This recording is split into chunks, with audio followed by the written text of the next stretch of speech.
Why hello, it's me again, the Blazing White Lion, and I'm here for another reaction video. Now, a quick thing before I start this video is, fun fact about me, before I started YouTube videos, before I went into all this, I used to like tinkering with things, like old washers, different things, drills. Anything that wasn't working, I would take apart and take a look at, just to see what I could do with it. I loved doing that for a long time, but then it kept getting harder and harder to get certain materials and then certain things to take apart. I mean, just saying. Now, I did once try to learn how to solder, but the fact is my hands couldn't stay steady enough to hold a soldering iron, which was a pain. But I'm just saying, I used to enjoy doing that. That's what I did before I started YouTube. I used to be the one that would tinker with stuff. And that leads us to the video we're about to see today. What we're about to see today is a video called Adam Savage One Day Builds Dinosaur Skull Lamp. This is by a Adam Savage Tested. Great channel, be sure to check him out. He's an excellent YouTuber and an excellent Mythbuster. I'm just saying, trust me. I watched Mythbusters when I was a kid religiously. Just saying. But besides that, big fan. But besides that, let's have fun and get this party started.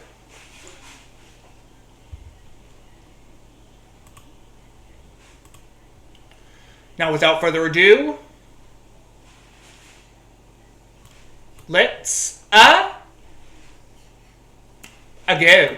Hey, Adam Savage from Tested in my cave with today's one-day build, which is a lamp. And not a super versatile lamp like these things I built a long time ago. Why are you flickering?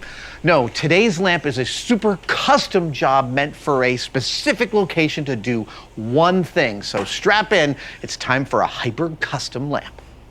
A lot of visitors to the cave, after being overwhelmed wears off, after a few hours, start to ask me things like, what are your favorite things in this space? And this right here, this T-Rex skull, is one of my all-time favorite objects. This is a foam and resin model of Sue, the T-Rex dug up in the Dakotas, and I believe currently at the Field Museum.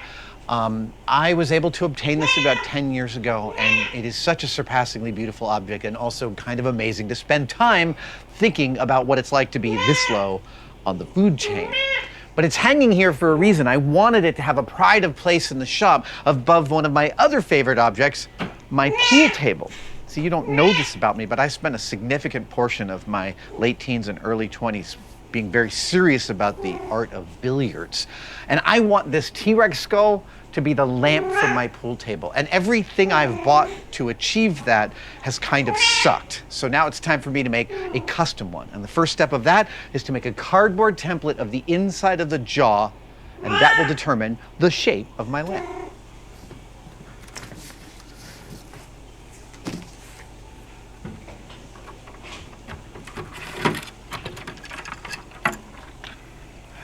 This right here is a store-bought, one of my failed attempts. It flickers. I'm not even going to subject you to how awful its flickering is. I'm just tossing it in the trash.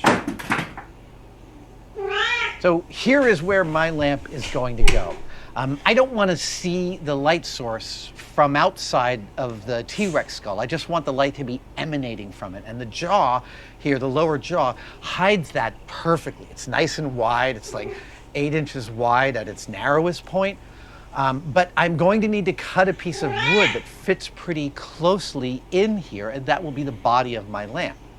Now, making a template for that piece of wood is where a lot of people get flummoxed in a project like this. Like, how do you transfer the irregular shape of the middle of this jaw to this piece of cardboard? Well, I'm about to show you just how fast it can go, because it's a simpler process than you might imagine. So let's see here. First step is to cut some strips.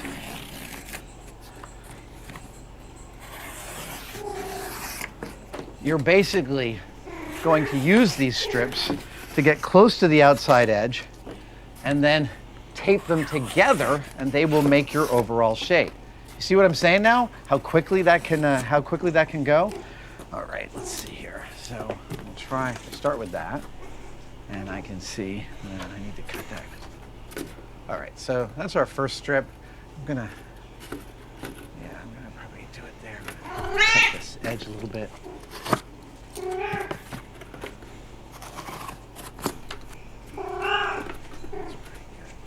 I have to say, it is actually very fun seeing his process. I'm just saying, everybody has their own process of how they start and how they handle.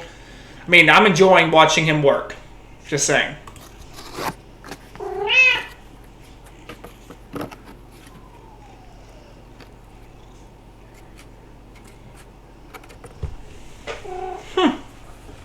Okay. I'm gonna hold these in that orient. Oh, that's where this gets a little. That's where this can get a little bit tricky. Solving these problems is, of course, a little easier when you have a helper, but I also really like the challenge of figuring it out. Oh, much better, much better, much better. Great. And then there's 3.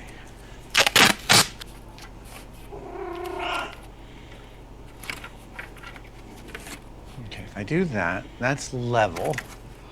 And that gives me some drop downs of about 2 inches all the way around. Is that 2 inches? I'd actually say, yeah, 2 inches is a safe barrier. And I think I gotta make a couple of marks. Great, I think I can cut there. And only there. I think that's fine. Oh yeah, maybe I'll just around that. Okay, cool.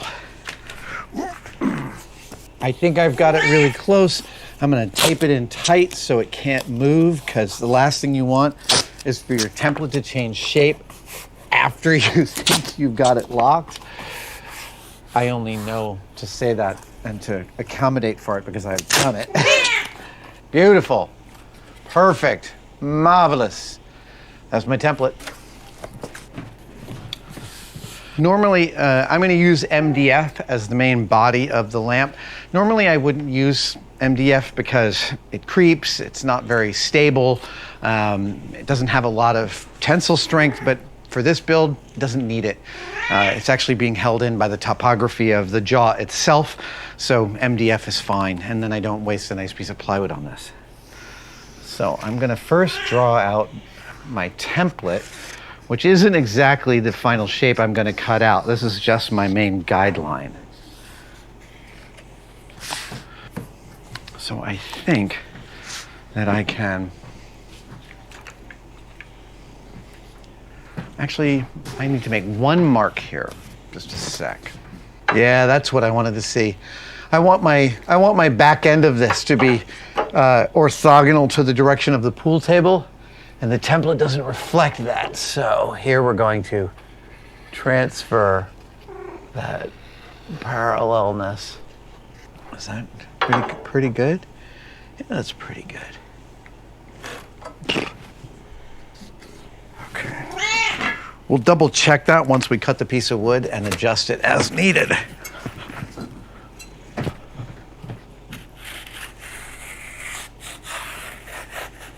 Also, the actual borders of the lamp will not follow this exact contour. I don't need to work that hard. I'm just going to make them long, straight edges. It's going to be a long trapezoidal lamp. Yeah. I guess that will be one border. We're going to say a strip 31 inches. And this one will be... This kind of seeing him do this kind of reminds me of the days when my uncle was still around. He passed away a while back. He used to do a lot of woodworking. I mean, I used to remember him doing stuff like this, measuring, cutting. Good times. He used to always let me always used to let me join in and probably show me a thing or two. Sometimes I was stubborn, but most of the time I listened. But besides that, I'm just saying, this is bringing up some nostalgia points.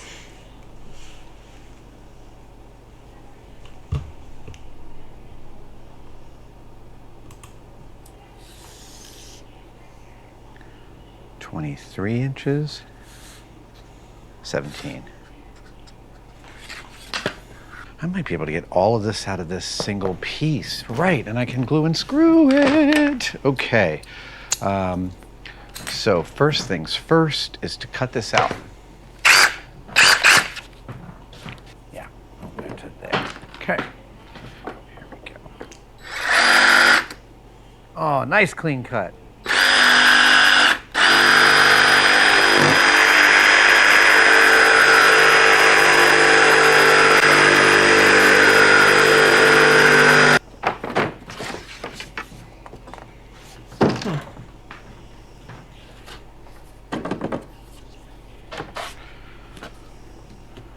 Now the back side. Yeah, yeah, there we go. And that's that. Yeah, okay.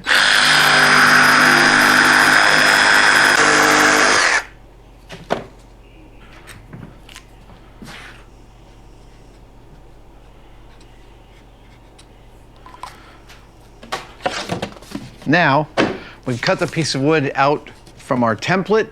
The first thing we do is we make sure it still fits and adjust where needed. And the answer is, looks freaking perfect. I'm really happy with that. You know, I'll need to put in a screw here or there to keep it in the jaw, but very little, in fact. Just, it's really pretty straightforward how well this is gonna sit in here. That's awesome, right? And that clears, that clears, that clears, that clears. Okay, cool. That's great. Great. And I need to transfer these lines to the other side. There's a lot of different ways I can do it, but the main way I'm doing it is by drilling little holes at the two apexes where the lines meet. And I should allow me to draw this same pattern on the other side, which will allow me to properly staple and glue the lamp depth together. So let's see here. That goes up like that, like this.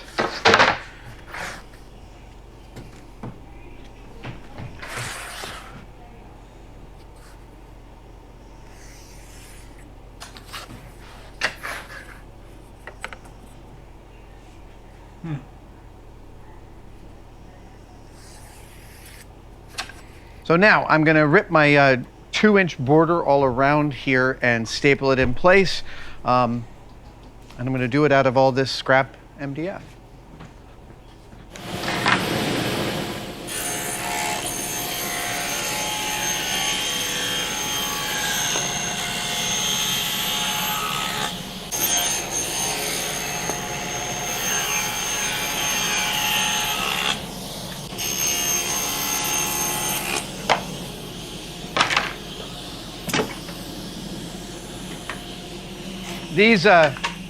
These strips are everything that I need, but I cut the last chunk of MDF I had square, and that makes it way more useful the next time I need a little bit of MDF.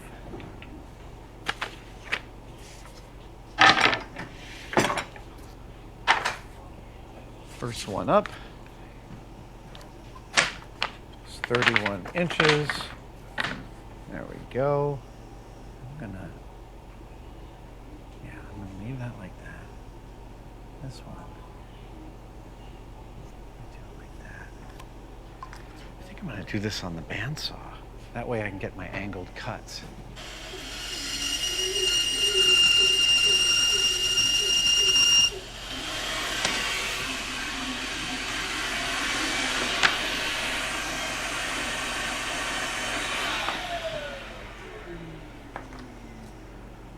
Okay, and there's this one.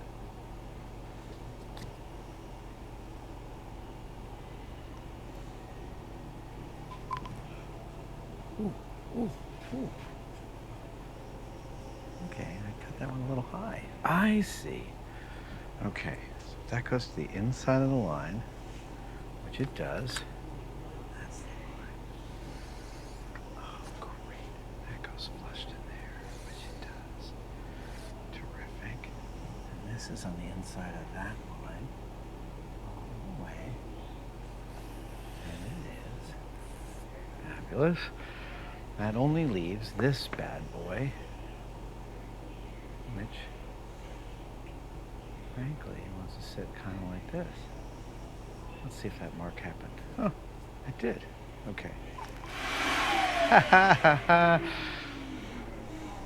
I recognize that all sorts of different carpenters and makers will have all sorts of different techniques for achieving these angles, including chop saws and actual math, and those things are great. I work in a quicker and dirtier fashion, but there's no really wrong way to do.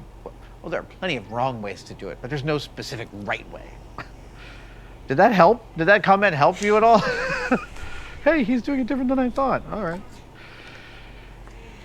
So now it's time to break out the 22 gauge pin nailer, Jen Schachter's favorite.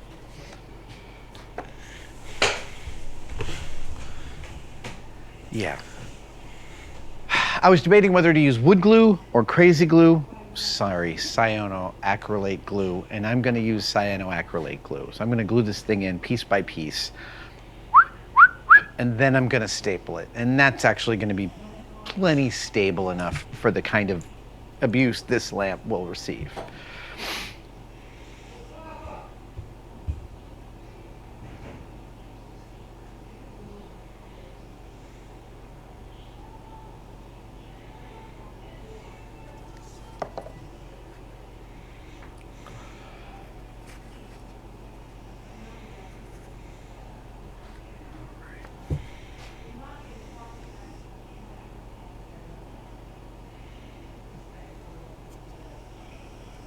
Cyanoacrylate isn't cheating. In fact, CA glue has been a woodworker's secret weapon for decades. Jamie likes to use the thin stuff as a kind of quick and dirty varnish. I find that absolutely terrifying, but he gets great results. He's a braver man than I. Line up there. Line up there. Yep. Yeah. Yeah. And squarification.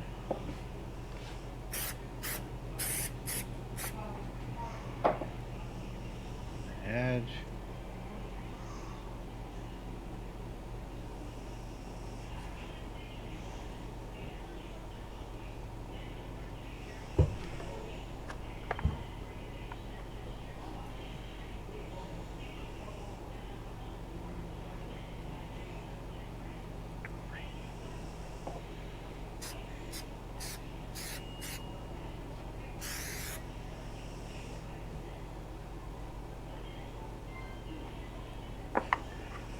Just double checking squarification on everything will make your life easier later. Okay. Gonna add a little bit of strength here on the joints.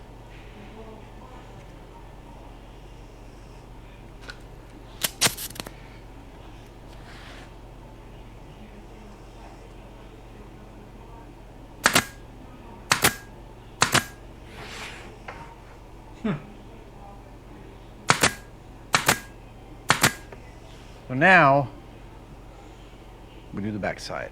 We do each piece individually from the back side. So right now I can see that I'm about 75 thou inside the black line. So when I do this line, I'm gonna go in a little bit so that I don't have any blow throughs. And I'm gonna try and make sure I'm shooting super straight down. 1, 2, 3, 4, 5, 6, 7, 8, 9, 10, and 11. Let's see how many of those blew through. 2. Not bad. Not bad. I'm going to redo those 2. And this one. Great. Pull those out. Okay. This one, as you can see, is a full like 3/16, maybe a little less inside the line. So I'm going to try and guesstimate that with my eyeball and get close. Let's see here.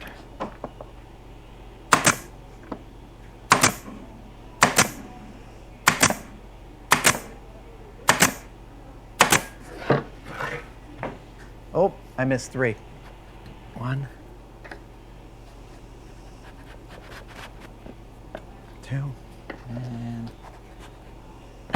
3. Perfect. Okay, this one right on the line. So I'm just gonna go all the way down it. Let's see here.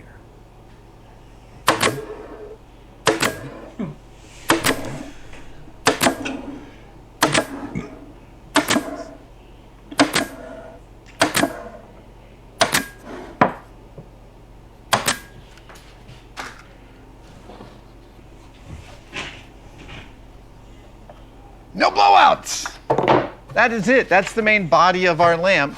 The next step, and I probably should have done this step before nailing it, is to retest fit it into the Dinosaur. Perfect. Works great.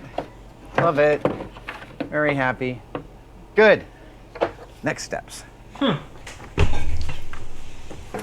Need some diffusion.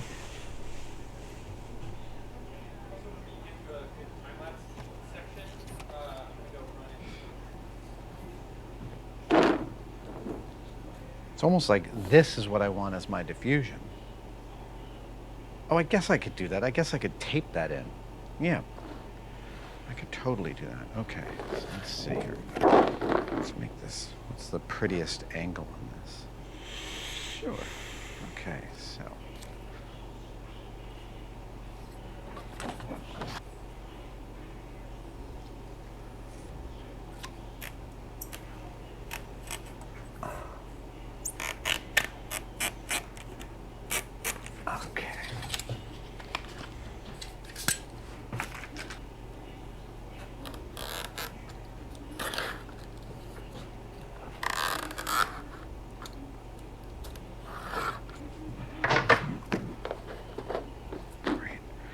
Terrific. That's a nice piece of diffusion. I'll use some aluminum tape on the edge to attach that. Now I need a reflection surface, which I'm going to use foam core for, right? Yeah.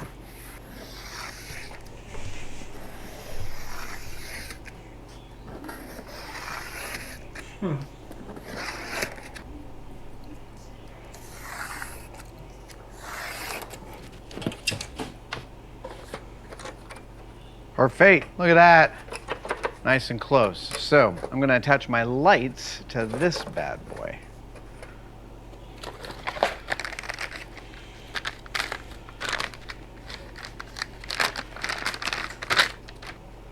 See, this is tempting. It's a nice bright RGB addressable LED kit, but I'm not sure. I don't like the spacing on them. They're a little too far apart. I think I'm going to redound to my basic warm white. That's warm white. There we go. That's my baby. Cool. Oh, it's even got a thing. Nice. All right. I thought 1.5 amps was enough of a power supply for a full strip of these, but no. I had to break out one of my 8 amp power supplies, which I'm sure is more than I need, but for here, it's just enough. All right, so now I'm going to attach these lights in an array here. Yeah. This is 12 volts, right? Yeah, DC 12 volts. Okay. It's kind of warm. Okay. That will come out the backside on. What's the underside? That's the underside. And so if that's the underside, that's the corner. Yeah, that is the corner I want this stuff to go through. So it's gonna go here. Yeah. So these self-stick LED strips, man, they're amazing. They come in all sorts of shapes and sizes and at all sorts of different price points. Got to be careful. My local hardware store, when these first came out, was charging $10 a foot for them when you could buy them on Amazon for $1 a foot. If you work in film, you might be buying the color balanced, non-flickering kind, which can actually run you a pretty penny because you don't want any flickering in film. But for the most part, these Amazon ones are just plenty of power and brightness.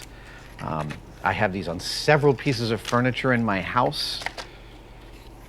I'm not worrying too much here about being super precious about the spacing and the what it looks like in the corners because my diffusion will take care of that. And I can keep on testing to make sure I haven't overbent the circuit.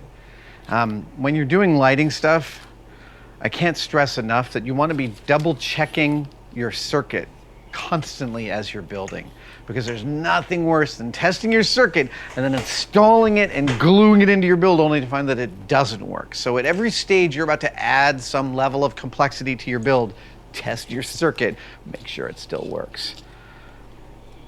It's the cost-benefit analysis of how long it's going to take you to troubleshoot the problem you're having versus troubleshooting it as you go.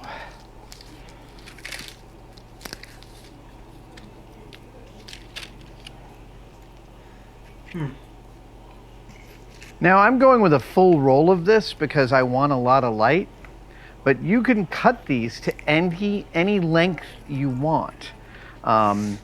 If you look closely here, yeah, we're cutting to a close-up here, you can see that there's this little mark every like 3 inches or so with a little scissor symbol and a couple of copper pads. Well, you can cut your LED strips to any length along that and solder your power to those 2 copper pads. You can make it 6 inches long instead of 60 inches long, and it will draw commensurately less power. Double checking.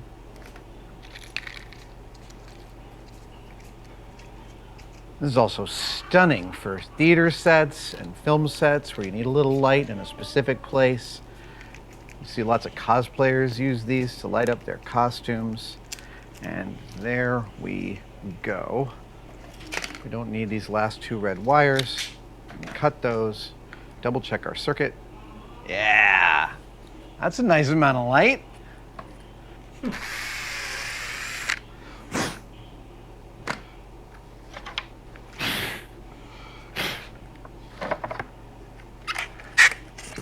Okay, great. That being done, I need to drill a couple more holes in this thing for some of the later fitment. What I'm doing with these will become super clear.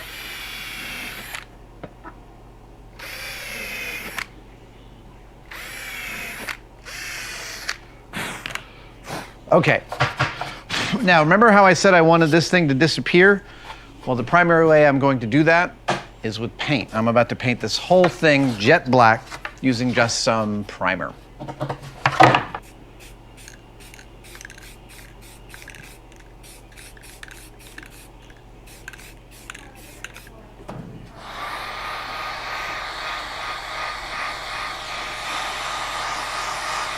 I know technically it's not a smart idea to paint electrical contacts, but I figure I hit it from the side enough and they're deep enough and the copper will wear that paint off when I plug stuff into it. Look, I think it's time we talk about what kind of build this is. There are the kind of builds you do at the pursuit of your aesthetic interest. There are the kind of jobs you do for clients who are paying you money to make something permanent and awesome. And then there are these kind of builds, which are the kind of builds you do quick and dirty for your space. This is way different than I would build this lamp if I was building it for a client. This is much more akin to a theater build than a client construction. So when you see me cutting all these corners, I'm cutting them because I don't care.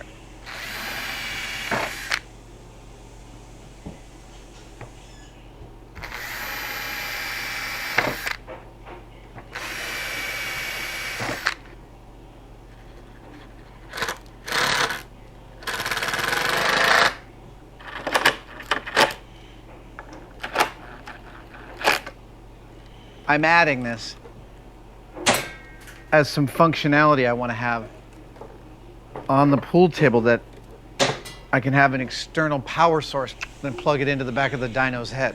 All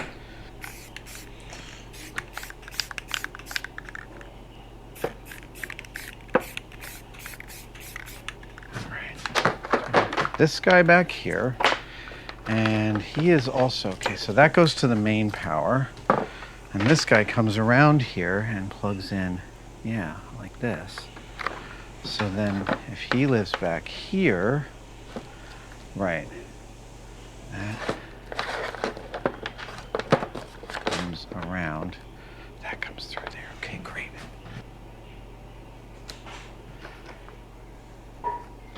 Let's clean up this wiring a bit.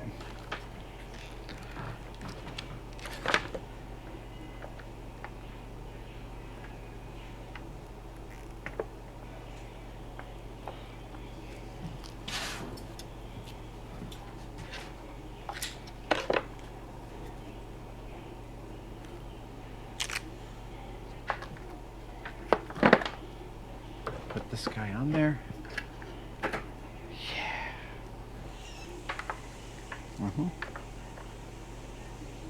It gets wrapped up around itself. Sometimes, if I have a build I know I want to do really well, but I'm still not sure about its final form factor, this will be an interim pass in a project. Like I'll do a super quick and dirty, really poorly built thing just to see the proof of concept, like does the light work, how do I like where the switch is and stuff like that. And then once I've like made those decisions, then I move on and remake it for real. Oh, okay, right. My attachment method, that's totally critical, but we're now okay in terms of, yeah, I don't think I need, I just think I need 1, 2, 3, 4, I think that's it. The king of all wires. Baling wire. 1, 2, a 3. These are overly long. That's way better than being overly short. So here's how this is gonna go. See, wire's gonna come through here and then come back up through here. And now I'm gonna wrap it around the tooth and hold on to it. You see what I'm saying? See, it's really straightforward. Okay. That's all the main mechanical connection and wiring. I think it's time to do the final assembly. I'm going to aid my reflectivity here with a little bit of aluminum tape.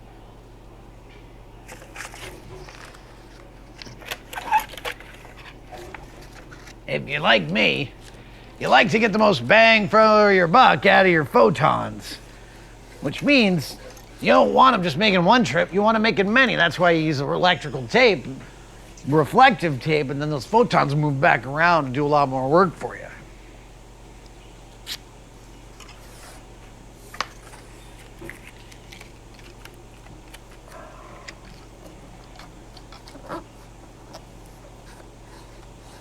Right? So now, we put the lights in. Awesome. Okay, we're gonna hold this in with a couple more T50 staples so that I could repair it and remove it if I needed to. Ooh, what's this? Yeah, I only just figured out this exists.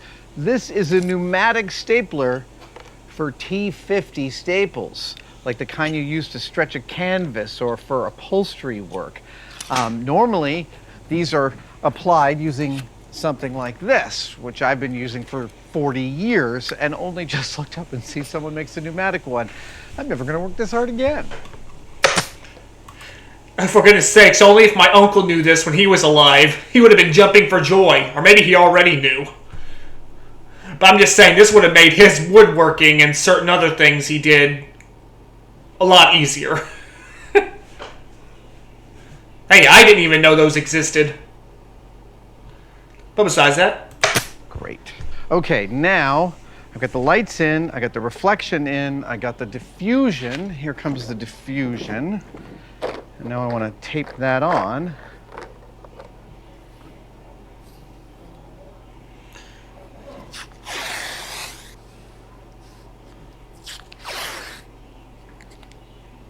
Again, think theater, not retail.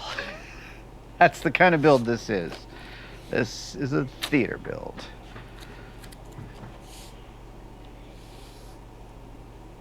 It's funny because I remember at one point I built this set of shelves in my loft, it's like the early 90s, and I knew this rich guy, and he came over and he's like, you built those shelves today? And I was like, yeah. He's like, can you build some for me? And I'm like, no. And he said, why? And I said, because I'll accept this build quality and you won't, and I don't want to work that hard. There you go. That is a quick and dirty, I mean, we started this 2 hours ago. Quick and dirty pool table light. I'm about to install it. And we'll turn it on. See how much it turns us on. All right. This is the moment of truth. This is either the most fun part of the build or the point at which you realize you're not in the middle of Act 3. You are still in the middle of Act 2. Here we go. Da-da-da. Oh, it's beautiful. It's beautiful. Okay, I want that to come up. All right, I got it. Come on over here. Baling wire. Honestly, you should just always have a couple hundred feet of baling wire sitting in your shop. It's just too useful to not. Moment of truth. Hey, dude, that's the pool table lamp I have wanted forever, and I can turn it on and off from here, which is great. And I've got a power strip that allows me to plug stuff in that I want to power up on the pool table for display. I've had computers up here and everything. All right. So there you have it. Our table is ready for a good game of pool. Hey!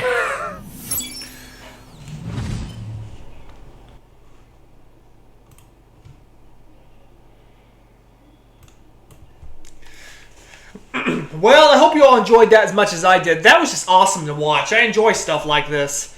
But I'm just saying, I hope you all enjoyed this. This was by an Adam Savage Tested. Great channel. Be sure to check him out. He does excellent work just like this. Excellent YouTuber, excellent Mythbuster. You get the point. Also, now I have to honestly say, I wouldn't mind building something on my YouTube channel myself, but I wouldn't know where to begin. But if that's something you would all like to see me do, I can arrange something. I'm just saying, like, me tinker around and make something, what have you. You get the point. But besides that, I hope you all enjoyed this as much as I did. This was also, be sure to check out my BitChute channel. Link will be in the description.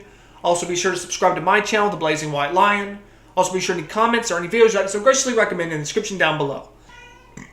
But besides that, I hope you all enjoyed this. Take care and see ya.